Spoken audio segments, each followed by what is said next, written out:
교과로 한번 넘어가 보면 초등학교에서도 보면 학업 수준이나 공부하는 태도가 다 갈리잖아요. 그러면 소위 그런 상위권이라고 하는 아이들이 이렇게 흔히 보이는 그런 학습 태도라든가 공부 방법이라든가 한번 말씀해 주시면 참 좋을 것 같습니다. 공부 잘하는 아이들의 특징으로 이제 유튜브에 올렸던 것 중에서 5가지가 있는데, 네네. 이제 첫 번째는 지루해도 끝까지 한다는 거예요. 똑같이 학교에서 활동을 내줬을 때 지루한 활동들이 많이 있죠. 잘하는 친구들은 이미 내가 알고 있는 거라서 지루한 경우도 많이 있잖아요.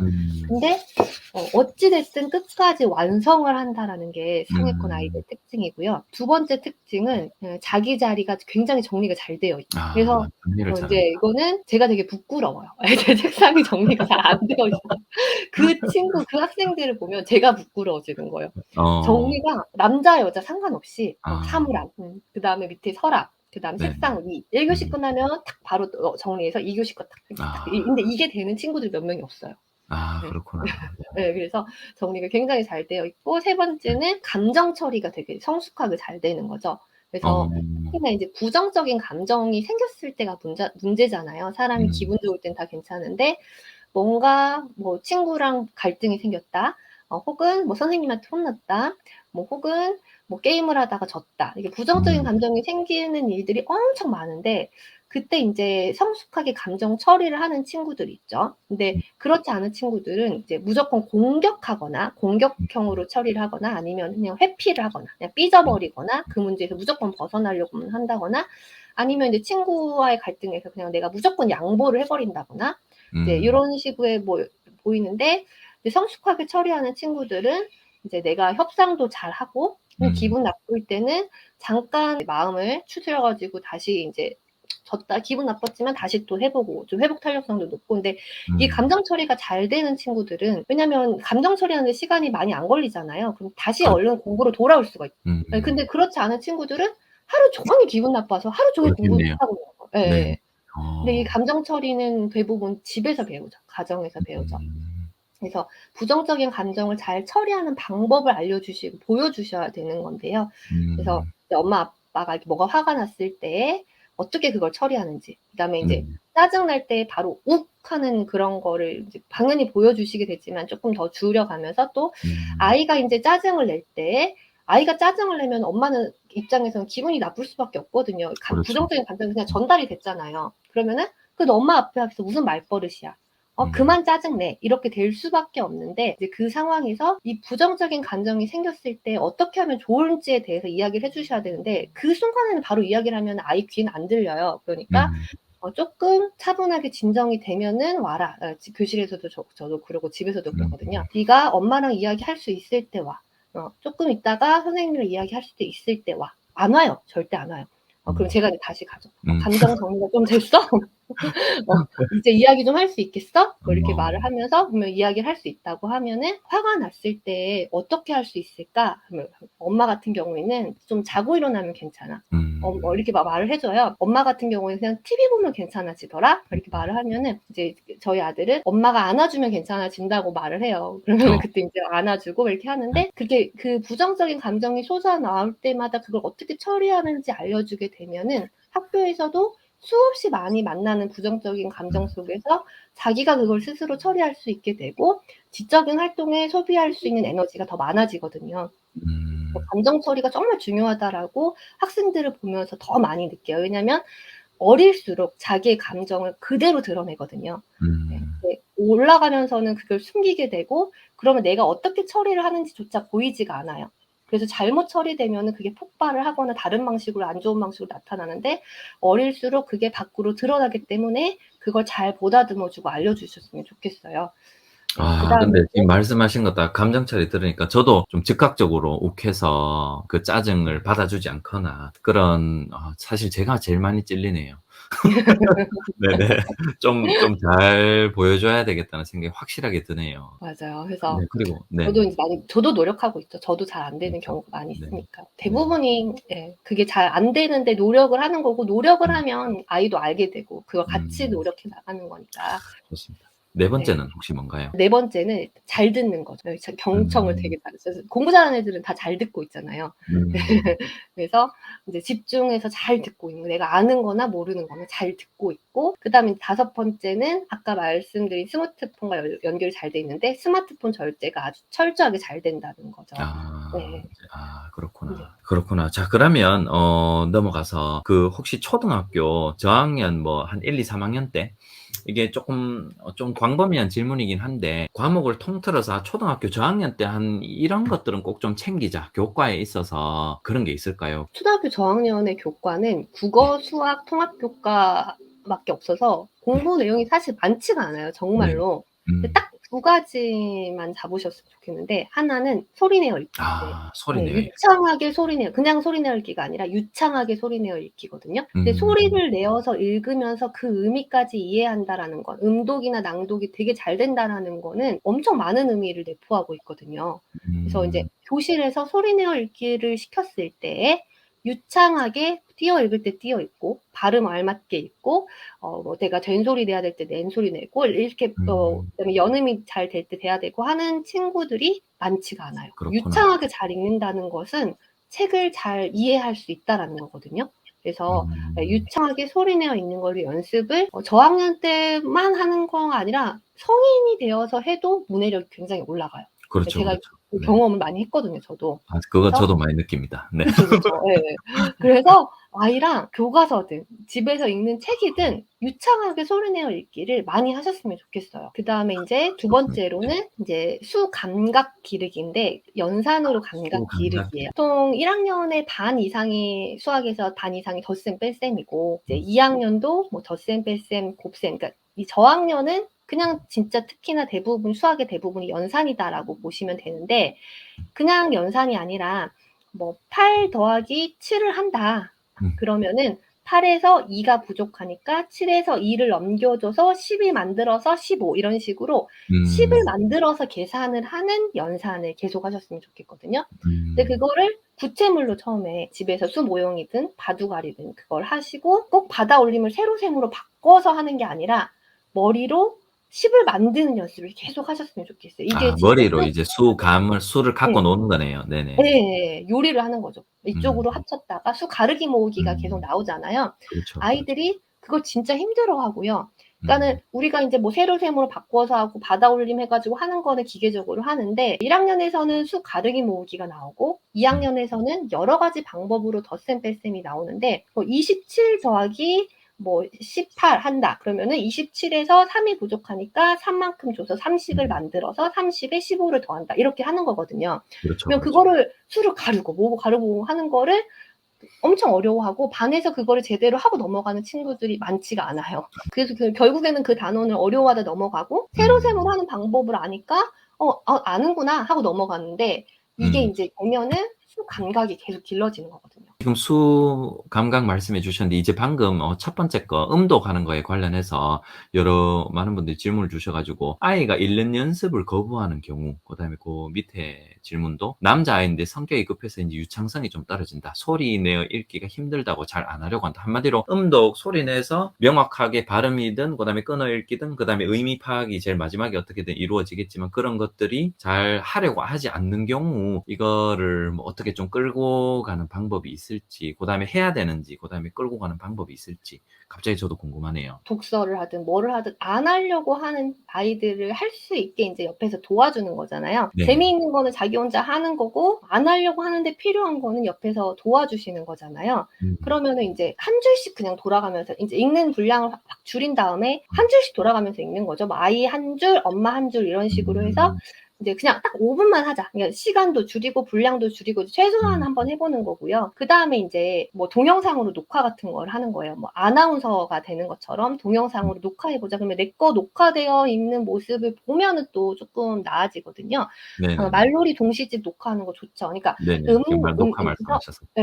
예. 예, 최대한 뭐 할 수 있도록 내가 성취 과정을 내 눈으로 보면은 쪼끔 나아지고, 그렇죠. 그다음에 분량이나 시간을 줄여 가지고 옆에서 엄마가 진짜 더 많은 양을 하면서 같이 해 주고 하는 음. 것들을 하면은 그나마 쪼끔 더, 네, 하면은 좋겠습니다. 네. 아 네네. 좋습니다. 그리고 이제 초등학교 그럼 저학년 때는 정리를 하자면 음독하는 거, 낭독하는 거 명확하게 많이 연습하기. 그러면 이제 부모님께서 읽어 주시는 것도 당연히 포함이 될 것 같고 그다음에 아이가 직접 읽는 것도 계속하면 좋을 것 같고 그다음에 두 번째는 수 감각 기르기. 이게 단순히 세로 세모로 이렇게 하는 고런 방법만 딱 터득하는 게 아니라 머릿속에서 수를 가르기 모으기를 자유자재로 할 수 있도록 이제 고런 것들을 연습을 많이 하기. 고렇게 할 것 같고 혹시 그러면 이제 쪼끔 넘어가서 또 초등학교 고학년, 중학교 가기 전에 요런 것들은 좀 챙기자. 초등학교 저학년 때는 국어, 수학 또 인제 통합 교과가 있었다면 초등 고학년 때는 아무래도 좀 많아지잖아요. 뭔가 양도 좀 많아지고. 그래서 초등학교 고학년 때 좀 특히나 신경을 써야 될 것 어떤 게 있을까요? 근데 이제 고학년으로 가도 어떻게 네. 보면 똑같은 거예요.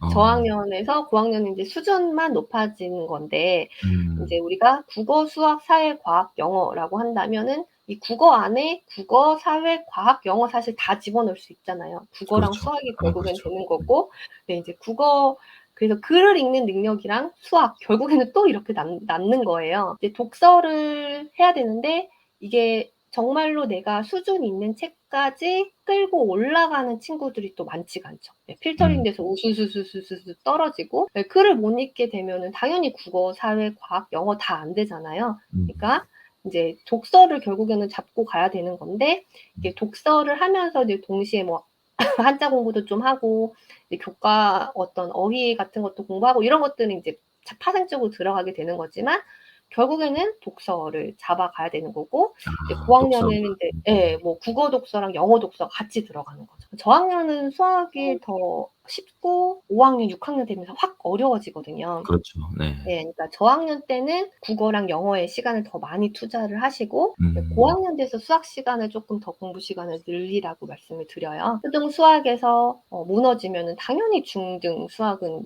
이제 위계 학문이니까 안 되니까요. 5학년, 6학년의 수학에 어려운 내용들이 많이 있으니까 그 개념 교과서의 개념을 자기 말로 선생님 놀이로 꼭 설명을 하면서 네 음. 핵심 개념을 꼭 잡아갔으면 좋겠어요. 막 심화 문제 뭐 이렇게다기보다는 핵심 개념을 반드시 잡는 거를 해서 독서하고 수학의 개념 잡기를 또 결국에는 음. 말씀드리겠네요. 네.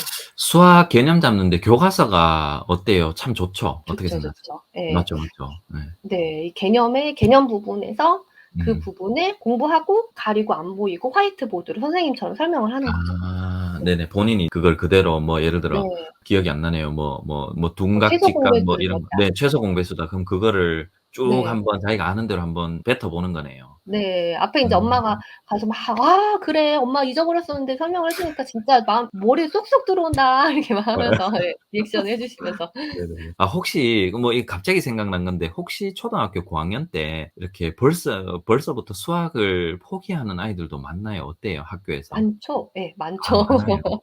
예. 그렇구나. 이제 고런 현상이 보통은 언제부터 좀 나타나요? 빠른 친구들은 네네. 2 학년부터 2 학년부터. 나타나고요. 네 그렇게 2 학년, 3 학년까지는 그래도 어느 정도 애들이 끌고 오다가 2 음. 학년 때 인제 몇 명 나타나고 4 네. 학년 때 나타나고 예 5 음. 학년 때 우수수 나타나고요. 네. 그 네. 4-5 학년 때 우수수 나타나는 이유가 있어요? 뭐 난이도 때문인가요? 그쵸, 그쵸. 인제 교과 음. 과정이 확 어려워지거든요. 그래서 음. 인제 그전에 3 학년까지는 진짜 기본 연산 덧셈, 뺄셈, 곱셈, 음. 나눗셈인데 4 학년 때 어디서부터 많이 인제 일어나냐면 네. 그 나눗셈이 구구단으로 되는 나눗셈이 아니라 368 나누기 뭐 26 이런 식으로 아 예 네. 두 자릿수가 들어가서 어림에서 몇 번 들어가야지를 생각을 해야 되는 거예요. 그렇죠, 그리고 그렇죠, 그렇죠. 예 그러면 애들이 '아 씨.' 막 이러면서 거기서 이제 우수수 떨어지고 그다음에 이제 그러면서 이제 분수의 덧셈 뺄셈 이렇게 통분하고 그 5 아. 학년 때 약분하고 최소 공배수, 최대 공배수 이렇게 하면서 인제 우수수 떨어지고 네. 어. 이제 도형 계산을 하면서 넓이 구하면서 "아이씨." 하면서 떨어지고 이런 네. 요게 또 여러분들이 질문하시는데 주산 혹시 어떻게 생각하세요? 주산 꼭 수학에 꼭 필요한지 혹은 도움이 많이 되는지 권하시는지 어떻게 네. 생각하시는지 궁금합니다.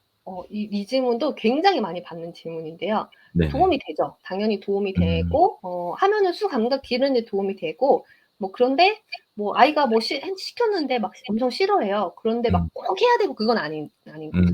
네. 음. 했는데 아이가 재미있어 하면은 뭐 그것도 오래 시킬 필요 없고 예 그냥 음. 어느 정도 좀 하면은 이렇게 수 옮기고 이렇게 저는 저희 초등학교 때 주산이 교과서에 있었거든요. 수학 교과서에. 있으셨죠?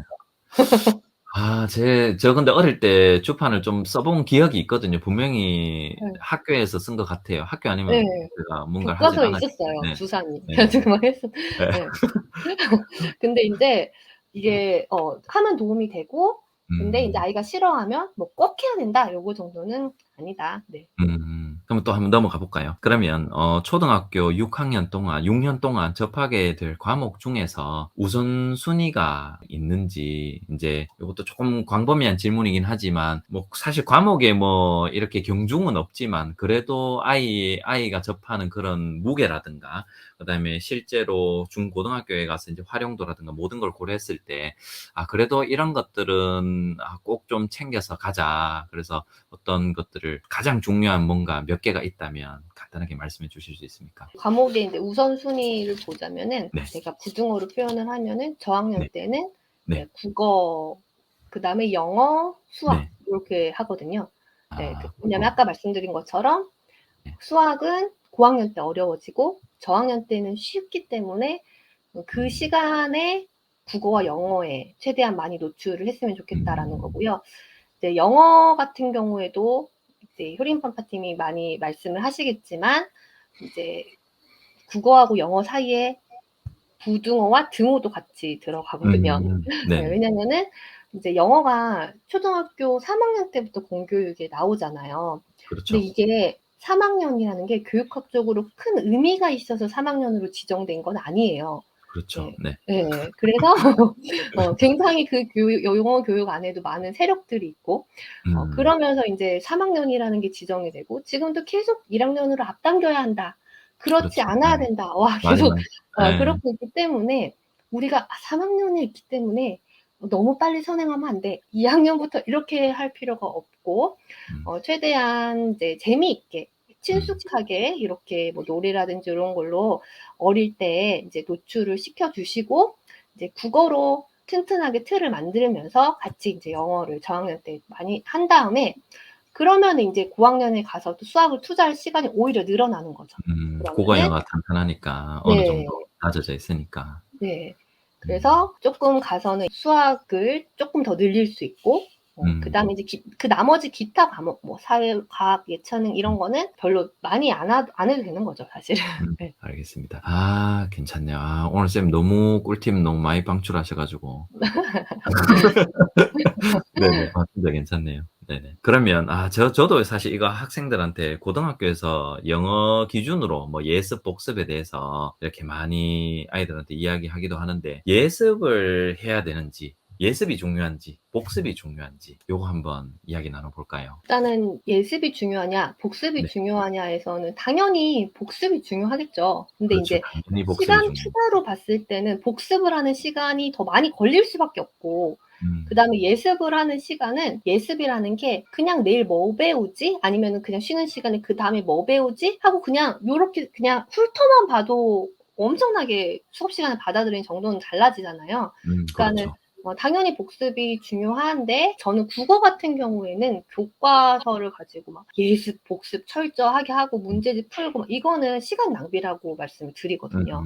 예. 음. 그 시간에 독서하세요. 음. 교과서의 내용을 막 아까 소리 읽기를 한다거나 이런 건 할 수 있지만은 음. 독서하세요 말씀을 드리고, 영어도 그 시간에 독서하고 뭐 다른 것들을 하면은 사실 교과서의 내용은 별로 어렵지 않습니다라고 말씀을 드리고, 그다음에 수학 같은 경우에는 아이들에 따라서 정말 천차만별이거든요. 그래서 음. 저는 선행학습의 경우에는 "공교육이 있으니까 하지 마세요." 뭐 이렇게 말씀을 안 드려요. 왜냐하면 네. 아이에 따라서 너무 다르잖아요. 우리 그렇죠. 아이가 뭐 수학을 진짜 좋아하고 수 감각도 있고 너무 재미있어 해요. 그러면은 몇 년이든 선행을 하는 거예요. 근데 그렇죠, 그렇죠. 그렇게 몇 년이든 선행할 수 있는 아이가 사실 많지가 않아요. 네. 그게 음. 많지가 않은데 선행을 하는 게 문제죠. 그러니까 음. 진짜 우리 아이를 보고, 인제 빠른 아이들은 뭐 예습 대 복습의 비율이 7대 3이 되는 거고, 느린 음. 아이들은 예습 대 복습의 비율이 3대 7이 되는 거죠. 그래서 음. 그냥 이제 제가 평균적으로 놓고 보면은, 그냥 클래식하게는 수학은 한 학기 정도의 예습, 음. 선행이라고 말할 수도 없고 한 학기 정도의 예습을 추천을 드리거든요. 인제 방학 때에 미리 한 학기 거 쉬운 거 한번 훑어서 풀어 보고 가서 학기 중에 진행을 하면 아이 입장에서는 도움이 될 수 있다고 말씀을 드리는데 우리 아이가 수학 빠르다. 그러면 1년, 2년 선행할 수 있는 거죠. 사회과학 같은 경우에는 복습이 더 중요하죠. 근데 그게 복습이 또 시간을 많이 투자를 한다라는 게 아니라 뭐 한 단원 끝났을 때 집에서 이제 제가 복습할 수 있는 방법들 많이 말씀드리는 게 네. 출력을 계속 하라고 하거든요. 출력하는 연습. 네, 그래서 고등학교 때는 우리가 백지 공부라고 하잖아요. 배운 그렇죠. 내용 그냥 백지에다 적어보라고 하는 거는 초등학생들은 힘들어요. 그래서 제가 이제 백지 공부를 초등 버전으로 바꾸자고 하면은 배운 내용을 뭐 그림으로 그려보고, 배운 내용을 비주얼 싱킹 해보고, 배운 내용을 마인드맵으로 만들어보고, 배운 내용을 퀴즈로 만들어보고, 이런 식으로 이제 그냥 한 단원이 끝났을 때 이제 해보는 건데, 아까 여기 이렇게 채팅창에 남겨주신 것처럼 교과서를 애들이 다 두고 다녀요. 그쵸? 그래서 주요 교과서는 집에 국어, 수학, 뭐 사회과학 이 정도는 한 권씩 더 사두셔도 좋을 것 같아요.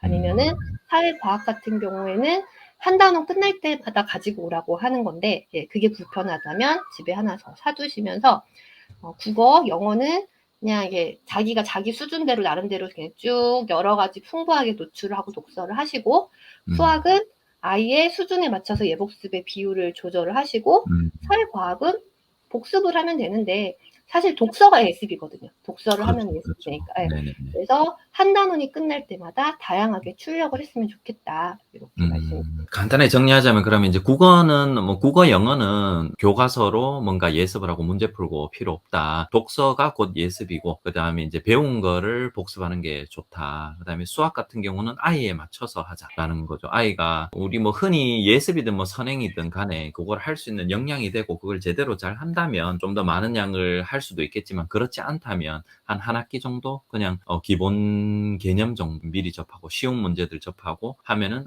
훨씬 더 수업에 그 수업을 이제 딱 직면했을 때 수업을 딱 들었을 때 훨씬 더 몰입도가 높을 것이다. 사회과학은 독서가 곧 예습이고 그다음에 복습을 학교에서 배운 것들은 직접적으로 배운 것들은 복습을 위주로 하자. 그리고 복습할 때 출력하는 연습 꼭 하기. 요거 다시 한번 말씀해 주시겠습니까? 출력하는 게 비주얼 싱킹 있었고 그다음에 백지에 적어 보는 거 있었고 그림 그리는 거 있었고 마인드맵 만들기 마인드 있고 매핑. 네네네. 그다음에 퀴즈 만들기 있고 그다음에 퀴즈. 말로 네. 선생님 놀이 하는 것도 그렇고요. 음. 그래서 제가 이제 저희 유튜브에도 이걸 하나하나 방구석 스터디로 이제 방법을 다 올리기는 했어요.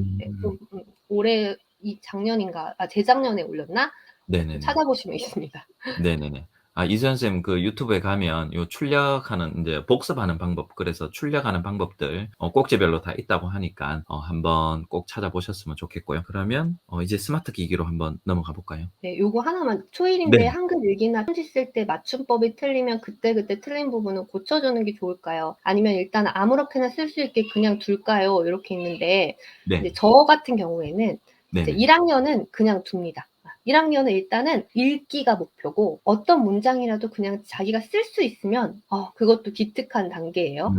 이제 2학년이 됐으면 네. 맞춤법을 좀 고쳐줍니다. 그래서 제가 1학년 때 2학년 놔두고. 담임이 하면은 저도 "얘들아 너희들 이제 2학년이면 맞춤법 맞출 수 있어요 아예." 네. 아. 뭐 스트레스 받을 정도는 아니어야 되겠지만은 좀 "이렇게 하자, 이렇게 하자." 해서 실제로 그런 국어 교과서에도 그런 단원이 이제 한 단원씩 들어가 있고요, 한 학기에. 아.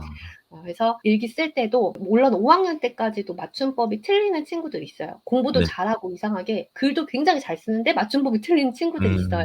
있을 수 그리고 있죠. 네네. 그리고 고쳐져요, 나중에 보면은.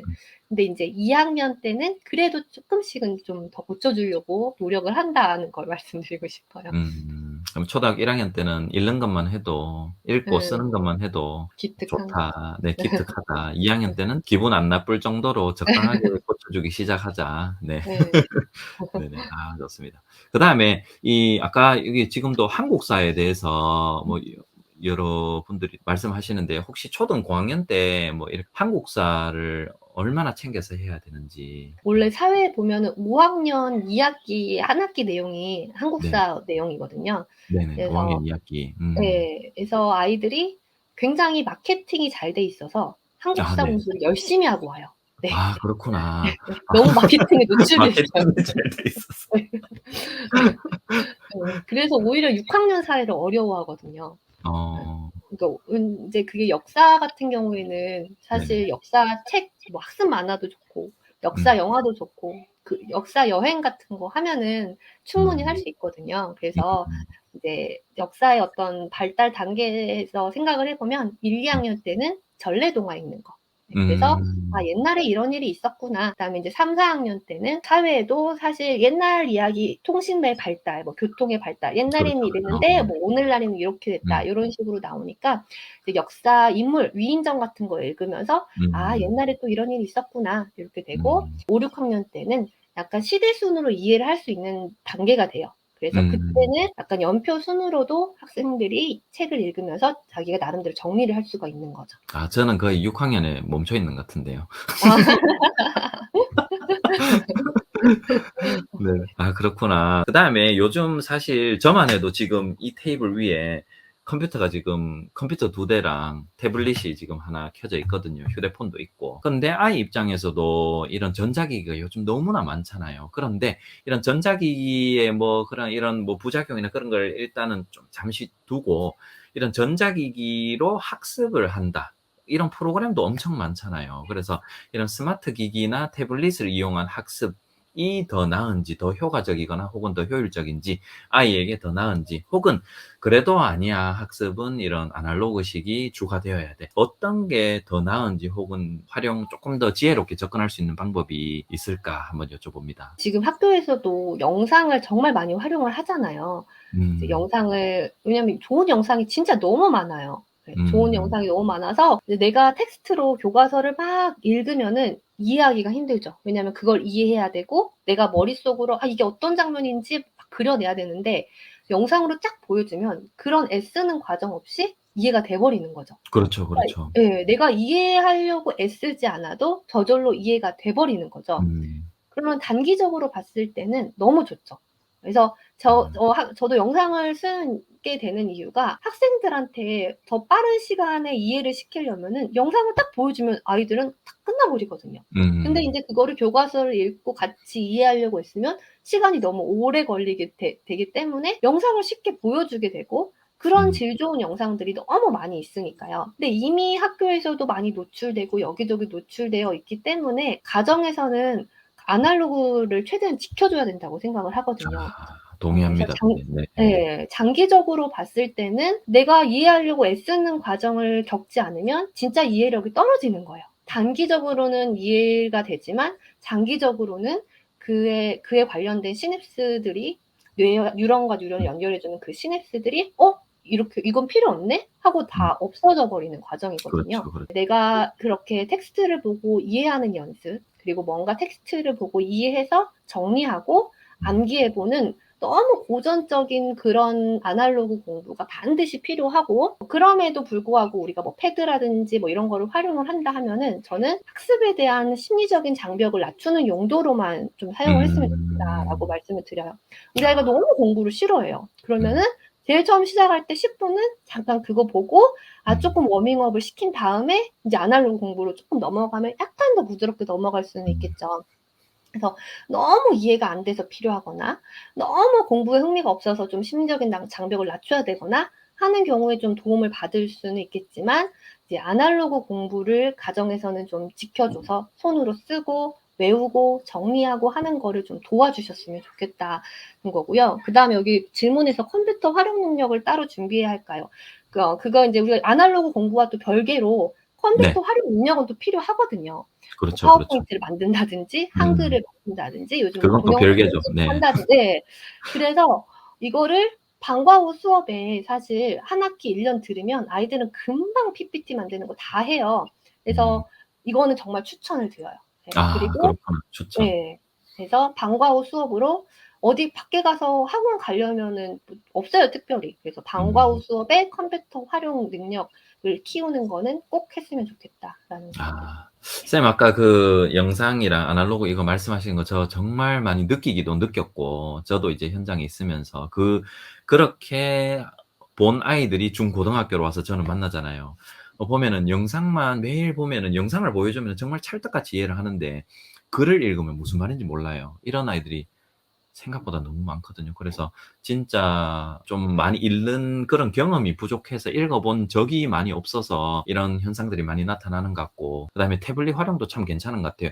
진입을 조금 더 쉽게 해준다, 접근성이 좀 더 좋다, 그렇게 해서 아날로그로 좀 스무스하게 넘어갈 수 있는 그런 정도로 활용하면은 딱 좋을 것 같네요. 그러니까 저도 느껴요. 저도 뭐 새로운 물건을 사서 설명서를 읽어요. 네. 이해가 안 되는 거예요, 제가. 그래서 제가 유튜브로 막 찾아봐서 영상, 네. 요즘에 사람들이 다 올려줘요. 그래서 그렇죠. 아 맞아요. 이렇게 그래서 저도 보면서 어머 어머 내가 이렇게 텍스트 이해 능력이 떨어지다니 막 이렇게 스스로 되게 음. 놀라거든요. 근데 당연히 아이들은 더 그러지 않을까. 예. 맞아요, 맞아요, 맞아요.